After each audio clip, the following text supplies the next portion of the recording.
Alhamdulillahi Rabbil Alamin. Wa bihi nasta'in ala umuri dunya waddin. Salatan wa salaman daimaini ala rasulil karimi wa ala alihi wa ashabihi ajma'in. Amma ba'du.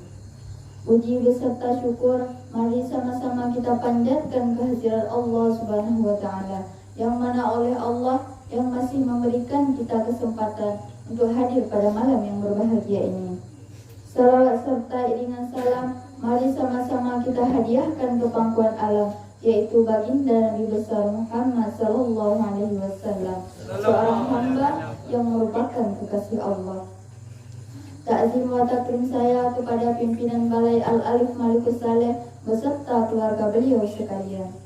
Dan yang saya sayangi dan saya cintai kepada kawan-kawan yang seiring bahu dan seayun langkah dalam menuntut ilmu di balai yang kita cintai ini. Selanjutnya, berdirinya saya di sini untuk menyampaikan sedikit syarahan dengan tema kebenaran Islam dan kitab suci Al-Quran. Santriwan dan santriwati yang dirahmati Allah, ketika Allah menciptakan manusia, Ia telah memberi senjata yang sangat agung, yaitu kekuatan akal dan juga pikiran.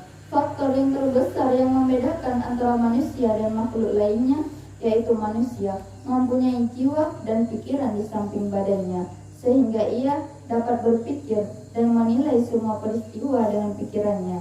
Ia bisa memutuskan mana yang baik dan mana yang jahat. Ada banyak pemikir terkenal yang menghormati Al-Quran. Mari kita mengutip sebagian dari kata-kata mereka. Profesor Edward Monte berkata, Quran adalah sebuah kitab yang menceritakan tentang keesaan Allah yang paling jelas. Bahasanya begitu indah dan mulia, menyenangkan dan suci. Tidak ada kitab-kitab agama lain yang bisa menandinginya. Dr. Mulis yang menerjemahkan Quran ke dalam bahasa Perancis, ia pun berkata, Quran adalah kitab religius yang paling indah, yang terbaik yang diberikan kepada umat manusia. Gaston Carr berkata, Quran adalah sumber Islam, berisi semua prinsip tentang peradaban modern. Fakta yang jelas seperti itu ada saat ini. Kita harus percaya bahwa peradaban kita dibentuk atas prinsip pokok Al-Quran.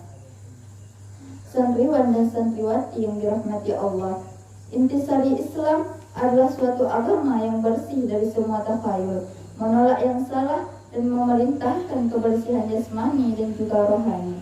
Dengan demikian, intisari agama Islam adalah percaya kepada keesaan Allah dan Nabi Muhammad adalah utusannya.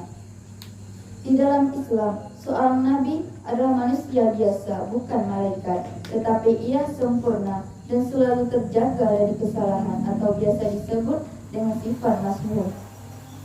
Pada dasarnya, Nabi akhir zaman Muhammad SAW telah ditulis dalam kitab-kitab suci terdahulu, seperti halnya di dalam Alkitab yang asli itu, bahwa Muhammad adalah Nabi terakhir dan tidak ada Nabi lain yang akan menggantikannya.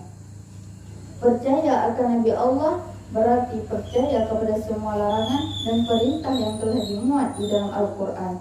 Kitab suci agama Islam adalah Al-Quran yang diturunkan oleh Allah kepada Nabi Muhammad SAW yang selalu relevan hingga akhir zaman. Tidak ada kitab religius lain yang seperti Al-Quran. Goethe, salah satu tokoh kesusastraan terkenal dunia, berkata tentang Al-Quran, Al-Quran berisi banyak perubahan yang seakan membosankan kita, tetapi kelak kitab suci orang Islam itu adalah gudangnya ilmu pengetahuan. Bagaimana Islam sampai bermusuhan dengan ilmu pengetahuan? Islam adalah ilmu pengetahuan itu sendiri. Banyak tema Al-Quran yang membicarakan tentang ilmu pengetahuan dan menjunjung tinggi orang-orang yang berilmu pengetahuan. Allah Subhanahu wa Ta'ala berfirman, A'udzu billahi minasy syaithanir rajim. Bismillahirrahmanirrahim. Hal yastawil ladzina la ya'lamuna wal ladzina la ya'lamun, innama yadhakkaru ulul albab. Yang artinya, adakah sama orang-orang yang mengetahui dengan orang-orang yang tidak mengetahui?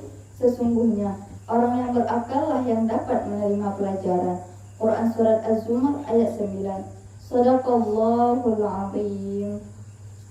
Nabi Muhammad telah memerintahkan kepada kita agar kita mencari ilmu sebagaimana sabda beliau, "Utlubul ilma walau bisin." Carilah ilmu pengetahuan sekalipun sampai ke negeri Cina.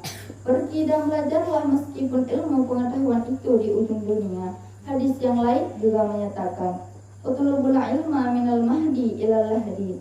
Carilah ilmu pengetahuan sejak dari buayan sampai ke liang lahat.